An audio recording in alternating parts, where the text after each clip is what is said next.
அனைவருக்கும் வணக்கம். இன்னைக்கு நம்ம சமச்சீர் சயின்ஸ் கிளாஸ் 10ல unit 16 biology plant and animal hormones லெசன்ல பார்ட் 6 வீடியோ பார்க்க போறோம். பார்ட் 1 to 5 வீடியோ ஆல்ரெடி பார்க்காதவங்க டிஸ்கிரிப்ஷன் பாக்ஸ்ல லிங்க் இருக்கு, கிளிக் பண்ணி பாருங்க. இப்போ நம்ம வீடியோக்குள்ள போலாம். Adrenal gland. ஸோ இந்த அட்ரினல் கிளாண்ட் வந்து நம்மளோட கிட்னி இருக்கு இல்லையா, 2 கிட்னி, அந்த 2 கிட்னிக்கும் மேல ஒன்னு இந்த அட்ரினல் கிளாண்ட் இருக்கு.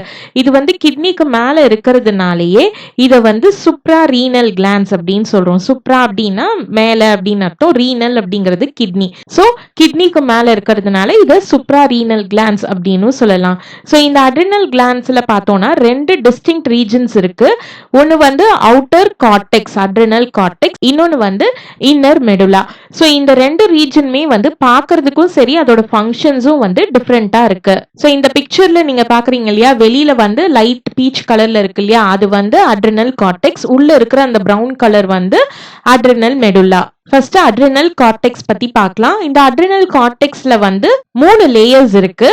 ஜோனா குளோமெருலோசா, ஜோனா ஃபாசிகுலேட்டா அண்ட் ஜோனா ரெட்டிகுலாரிஸ். ஸோ இந்த பிக்சர்ல பாத்தீங்கன்னா இதுதான் வந்து அட்ரினல் கிளாண்ட். இதுல வெளியில இருக்கிறது வந்து அட்ரினல் கார்டெக்ஸ், உள்ள இருக்கிற இந்த கிரே கலர்ல இருக்கு இல்லையா, இது வந்து அட்ரினல் மெடுல்லா. ஸோ இந்த அட்ரினல் கார்டெக்ஸ்ல பார்த்தோம்னா 3 லேயர் இருக்கு. ஃபர்ஸ்ட் லேயர் வந்து ஜோனா குளோமெருலோசா, நெக்ஸ்ட் லேயர் வந்து ஜோனா ஃபாசிகுலேட்டா அண்ட் தேர்ட் லேயர் வந்து ஜோனா ரெட்டிகுலாரிஸ். ஸோ இந்த 3 சேர்ந்தது தான் இந்த அட்ரினல் கார்டெக்ஸ். இந்த அட்ரினல் கார்டெக்ஸ்ல என்னென்ன ஹார்மோன் செக்ரீட் ஆகுது அப்படிங்கறத பார்க்கலாம். அட்ரினல் கார்டெக்ஸ் வந்து கார்டிகோஸ்டீராய்ட்ஸ் அப்படிங்கிற ஹார்மோன்ஸ் செக்ரீட் பண்ணுது. இந்த கார்டிகோஸ்டீராய்ட்ஸ் வந்து 2ஆ பிரிச்சிருக்காங்க. ஒன்னு வந்து குளுக்கோகார்டிகாய்ட்ஸ், இன்னொன்னு வந்து மினரலோகார்டிகாய்ட்ஸ். இத பத்தி பார்க்கலாம். குளுக்கோகார்டிகாய்ட்ஸோட ஃபங்க்ஷன்ஸ் பத்தி பார்க்கலாம். அதுக்கு முன்னாடி இந்த குளுக்கோகார்டிகாய்ட்ஸ் வந்து எது செக்ரீட் பண்ணுது அப்படின்னு பார்த்தோம்னா 3 லேயர்ல மிடில் லேயரான ஜோனா ஃபாசிகுலேட்டா இருக்கு இல்லையா, அதுதான் இந்த குளுக்கோகார்டிகாய்ட்ஸ் வந்து செக்ரீட் பண்ணுது. இந்த குளுக்கோகார்டிகாய்ட்ஸ்ல வந்து 2 டைப்ஸ் ஆஃப் ஹார்மோன்ஸ் இருக்கு, கார்டிசோல் அண்ட் கார்டிகோஸ்டீரான்.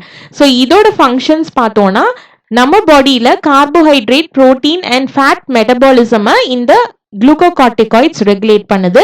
அண்ட் தென் நம்ம லிவர்ல ஸ்டோர் ஆயிருக்க கிளைகோஜன் வந்து குளுக்கோஸா கன்வெர்ட் ஆகும் இல்லையா, அந்த ஃபார்மேஷனை தூண்டி விடுறது வந்து இந்த குளுக்கோகார்டிகாய்ட்ஸ் தான்.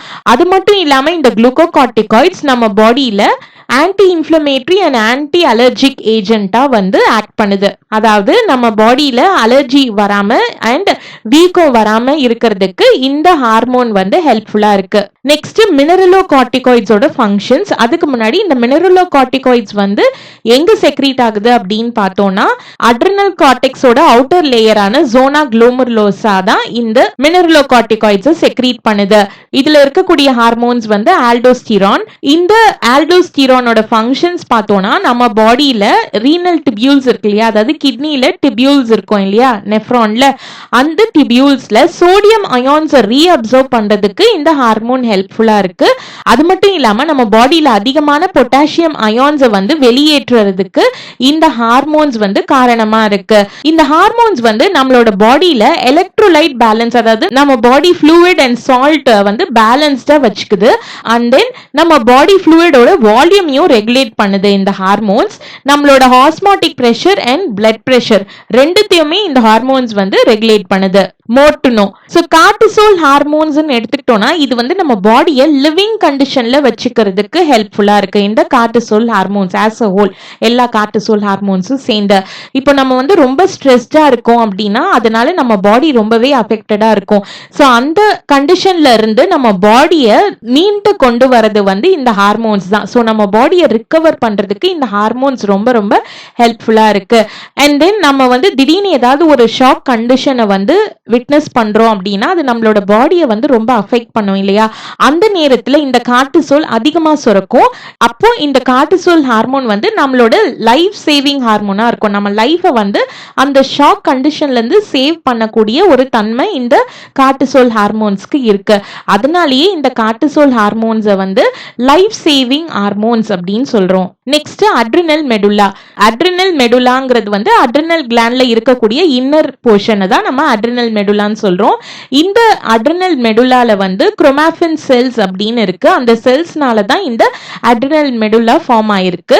இந்த அட்ரினல் மெடுல்லால சிம்பத்தட்டிக் அண்ட் பாராசிம்பத்தட்டிக் நர்வ்ஸ் வந்து அதிகமான சப்ளை இருக்கு.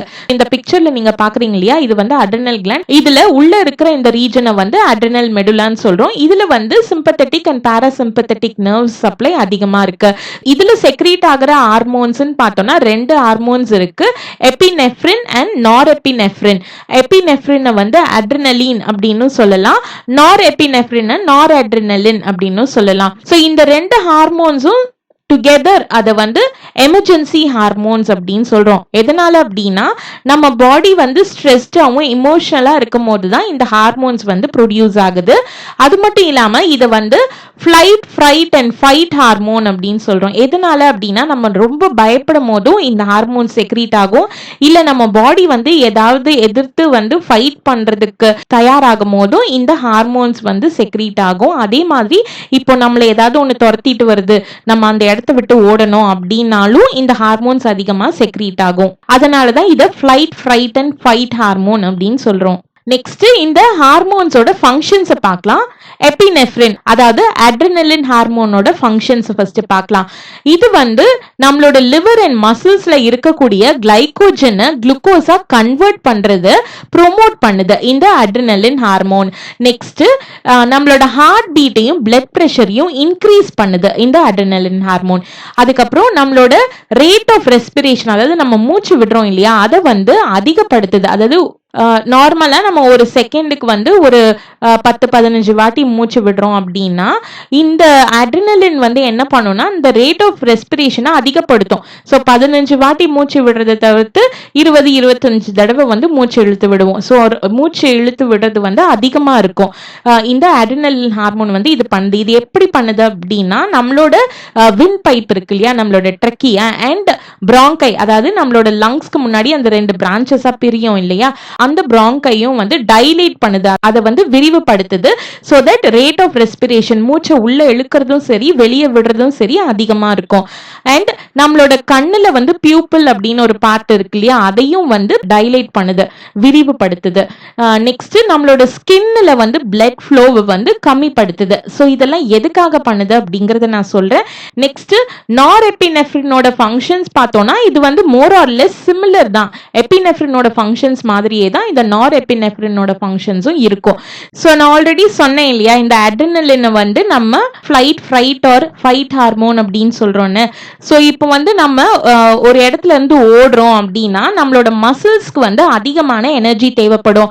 ஸோ அப்போ வந்து நம்ம பாடியில சேவ் ஆகிருக்க அந்த கிளைகோஜனை வந்து குளுக்கோஸா கன்வெர்ட் பண்ண வேண்டிய அவசியம் இருக்கும். அதனால இந்த அட்ரினலின் ஹார்மோன் வந்து அந்த கிளைகோஜனை குளுக்கோஸா கன்வெர்ட் பண்றது மூலியமா எனர்ஜி வந்து அதிகமா ப்ரொடியூஸ் பண்ணி நமக்கு கொடுக்கும். சோ தட் நம்ம அந்த இடத்துல இருந்து ஓடும் போதோ இல்ல ஃபைட் பண்ணும் போதோ நமக்கு தேவையான எனர்ஜி அதுல இருந்து கிடைக்கும். நெக்ஸ்ட் வந்து நம்ம இப்போ வந்து ஓடுறோம் இல்ல பயப்படுறோம் அப்படின்னா நம்மளோட பிளட் பிரஷரும் சரி நம்மளோட ஹார்ட் பீட்டும் சரி இன்க்ரீஸ் ஆகும். ஸோ அதுதான் இந்த அட்ரினலின் ஹார்மோன் வந்து பண்ணுது. அண்ட் தென் நமக்கு மூச்சு அதிகமா வாங்கும் இல்லையா, அதுதான் இது பண்ணுது. ரேட் ஆஃப் ரெஸ்பிரேஷன் வந்து இன்க்ரீஸ் ஆகுது. அண்ட் லாஸ்டா வந்து இந்த ஸ்கின்ல இருக்கிற பிளட் ஃப்ளோவை வந்து டிக்ரீஸ் பண்ணுது. எதனால அப்படின்னா நம்ம மசில்ஸ்ல இருக்கிற மற்ற செல்ஸ்க்கு வந்து அந்த பிளட் சர்க்குலேஷன் அதிகமா தேவைப்படும். அப்போ அதனால ஸ்கின்ல வந்து பிளட் ஃப்ளோவை வந்து டிக்ரீஸ் பண்ணிட்டு மற்ற செல்ஸ்க்கு, மசில் செல்ஸ்க்கு தேவையான பிளட்டை வந்து இது வந்து கொடுக்குது. இந்த அட்ரினலின் ஹார்மோன் வந்து இதை ஸ்டிமுலேட் பண்ணுது. இந்த லெசனோட கண்டினியூவேஷனை நெக்ஸ்ட் வீடியோல பார்க்கலாம். இந்த வீடியோ உங்களுக்கு ஹெல்ப்ஃபுல்லா இருந்ததுன்னா லைக் பண்ணுங்க, ஷேர் பண்ணுங்க, கமெண்ட் பண்ணுங்க. மறக்காம SVM எடுஃபிகேஷன் சேனல்ல சப்ஸ்கிரைப் பண்ணுங்க, சப்போர்ட் பண்ணுங்க. உங்களுக்கு மற்ற லெசன்ஸோட நோட்ஸ் தேவைன்னா எங்களோட வெப்சைட்டான www.svmedu.com விசிட் பண்ணுங்க. தேங்க்யூ.